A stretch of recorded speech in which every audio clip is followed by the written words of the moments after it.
Here. A historic event this weekend in France. Can you talk a little bit about your thoughts going into this weekend and being a part of such a historic card? I'm a very happy man because I started MMA in 2019, late 2018 to practice, and I turned pro very early in 2019, setting a long-term goal of taking less than 2 years to go to the UFC. It took me 2.5 years, and I'm a happy man because at the same time the world of MMA shook up the world, especially France, with the UFC and the MMA getting bigger and bigger, and the getting legalized in France. So it wasn't my fight because I came in MMA not a long time ago, but it was the fight of a lot of people to get MMA legalized in France. So I'm very happy for all those people that have been fighting to get it there, and proud and a lot of honor to be part of this event.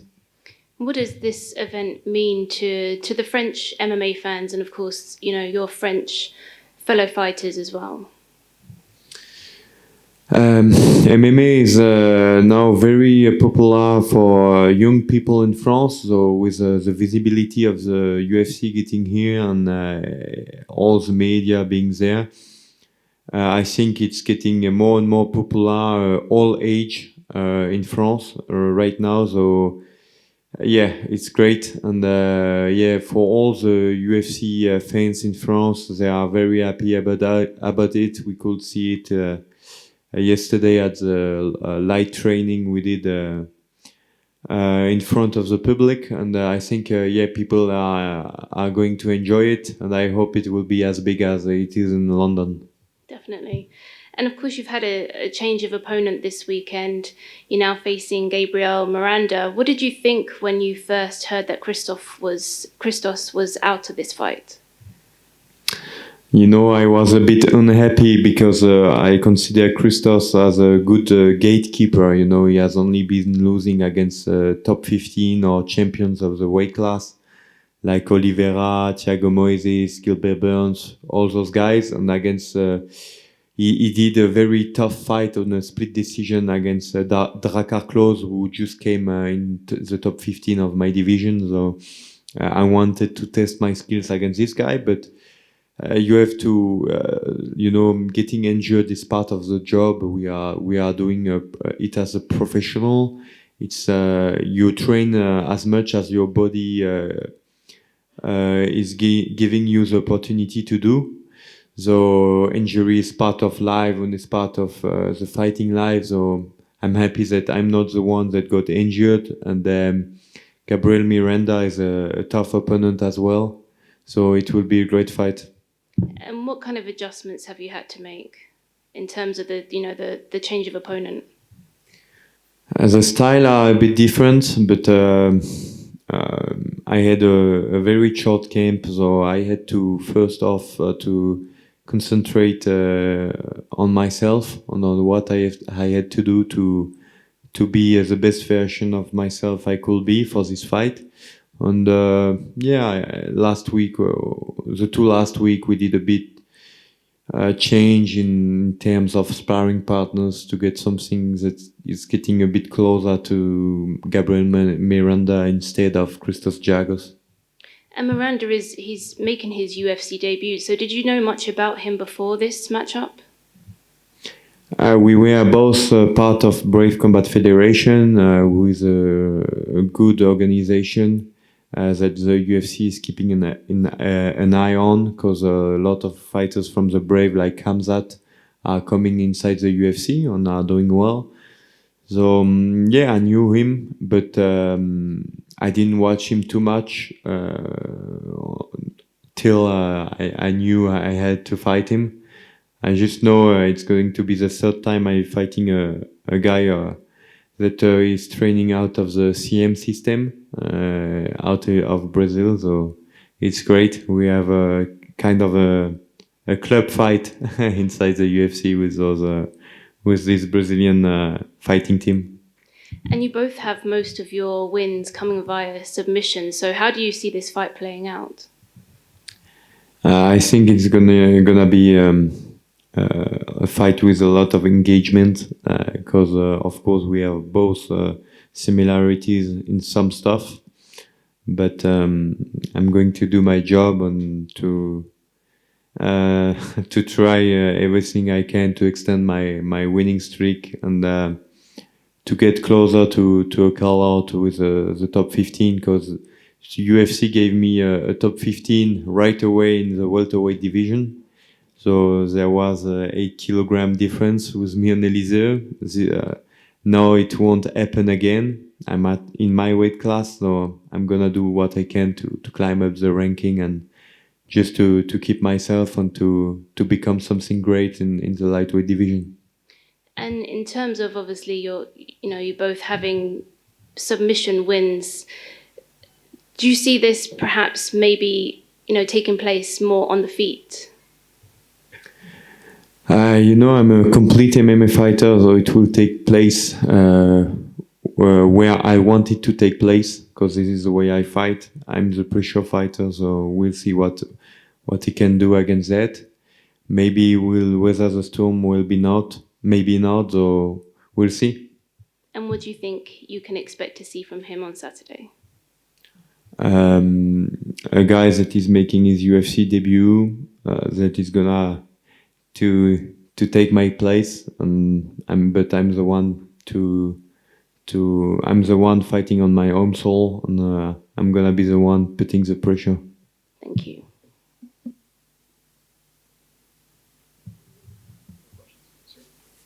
Je sais que tu n'aimes pas forcément trop revenir sur ton combat avec Eliseu, mais aujourd'hui que ça fait un bon paquet de temps que tu as fait ce combat, est-ce que tu en ressors des points positifs? Parce qu'au final, tu as tenu tête à un très bon combattant en 77 kilos. C'est pas mal, non? Ouais, c'est un combat qui m'a apporté beaucoup d'expérience. Je pense que je fais un très bon premier round que je pensais prendre très honnêtement avec la pression et les takedowns. Après, les 8 kilos de différence ont fait que lutter avec un mec plus lourd et plus puissant, c'est fatigant.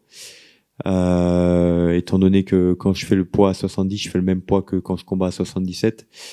Donc je pense être dans ma division. On savait que ça allait être dur parce que quand tu cuts pas à l'UFC contre un top 15, c'est compliqué. Hein. Et Eliseu, il tape très fort, il a beaucoup de KO. Il avait droppé, pour moi, il s'était fait voler contre Salikov, contre qui il a mis 2 knockdowns. Et pourtant, ils ont donné la split decision à Salikov. Donc pour moi, c'est un vrai top 15 de l'UFC en welterweight. Et je pense que j'ai prouvé que ça allait être compliqué pour les top 15 en lightweight. En tout cas, j'ai hâte de le prouver parce que aux entraînements et à mon ressenti avec tous les tops que j'ai tournés en 70, c'est pas la même chose qu'avec les tops en 77. C'est une KT où il y a 7 kilos d'écart. C'est pas comme les autres KT qui sont de 4 en 4 avec les 62, 66, 58, 70. Et après, il y a direct 70, 77. Donc, ça fait des gros écarts en termes de puissance. Non, j'ai juste hâte de trouver ce niveau d'opposition, mais dans ma caté de poids pour pouvoir vraiment me tester et pour pouvoir me tester au même niveau de poids et avec des compétences égales. Là, je suis vraiment concentré sur Gabriel Miranda parce que le prochain test, c'est lui. Et au niveau de la concentration, justement, on sait que tu t'es marié donc, le week-end dernier, félicitations. Est-ce que tu veux quand même réussir à rester concentré sur ce prochain combat? Alors, j'ai la chance de pas que avoir eu la vie de combattant professionnel et d'athlète comme expérience de vie. J'ai été dans les forces spéciales pendant 5 ans, donc je suis capable de mettre mon cerveau off, de switcher d'un domaine à un autre. Donc en fait, j'ai switché en mode mariage pendant 72 heures et je re-switch en mode God of War quand il faut, donc il y a aucun souci là-dessus. Benoît ici. Est-ce que tu penses qu'avec cette soirée samedi, l'UFC, le MMA en France, du moins, va franchir un nouveau cap pour installer définitivement en fait le MMA dans notre pays? Clairement, l'UFC, comme j'ai dit à beaucoup de médias, C'est le joyau de la couronne, c'est l'organisation numéro 1. Je pense que les gens qui disent je veux pas aller à l'UFC, c'est des menteurs. Tout le monde veut aller à l'UFC et veut y arriver à un moment donné dans sa carrière. C'est un objectif pour un combattant de MMA. Et parce qu'en fait, la visibilité que te donne l'UFC est outrageusement au-dessus de toute autre organisation. Donc, te fait passer dans un autre monde directement. Même si les qualités sportives peuvent être très bonnes ailleurs également, hein. Mais clairement, l'avenue de l'UFC, ça va donner goût en fait au grand public français méconnaissant du monde du MMA. Il y a beaucoup les jeunes, on va dire les 15-25 ans qui connaissent le MMA parce qu'ils ont grandi avec les médias, avec les TikTok, Instagram et autres choses dans ce style-là, qui font qu'ils ont eu accès à ça. Maintenant, les plus de 25 ans, ils n'ont pas forcément la même vision du monde et la même vision de ce sport. C'est le fait que des grands médias comme RMC, France 2, enfin des très gros médias vont intervenir sur cet événement, bah ça va rendre ça populaire, je pense, à un plus grand nombre. Bonjour Benoît, je suis ici pour la sueur. Hier à l'Open Workout, tu as déclaré devant la foule qu'il y aurait de la sueur et du sang pendant ton combat. Est-ce que tu nous prévois une guerre pour satisfaire le public français sur place? Bah écoute, c'est ma manière de combattre, elle est comme ça. Pour le moment, on change pas du jour au lendemain, hein. Donc et j'ai vu que c'est un combattant aussi qui aime mettre la pression, donc forcément deux mecs qui aiment mettre la pression. On va voir qui va couler le premier. Ça reste du sport de combat, donc tout peut arriver, hein. On l'a vu avec Leon Edwards contre Ousmane. D'ailleurs, c'est une combinaison que j'apprécie beaucoup. Mais ouais, voilà, c'est un sport où il y a toujours un but en or. Peu importe à quel moment du match, il y a toujours un but en or. Donc tout peut arriver, mais on a deux styles de combattants qui mettent la pression, donc je pense que ça va être explosif dès le départ. Bonjour Benoît, sur ton dernier combat contre Stolz et globalement sur l'ensemble de tes combats, tu aimes aller au sol. Là, tu as un spécialiste du sol face à toi. Est-ce que ça va te forcer à rester debout? Bah, comme j'ai dit, je suis un combattant plutôt complet. Après, effectivement, le dernier profil que j'ai affronté, c'était un pur striker où on avait identifié des faiblesses dans le domaine de la lutte et du sol.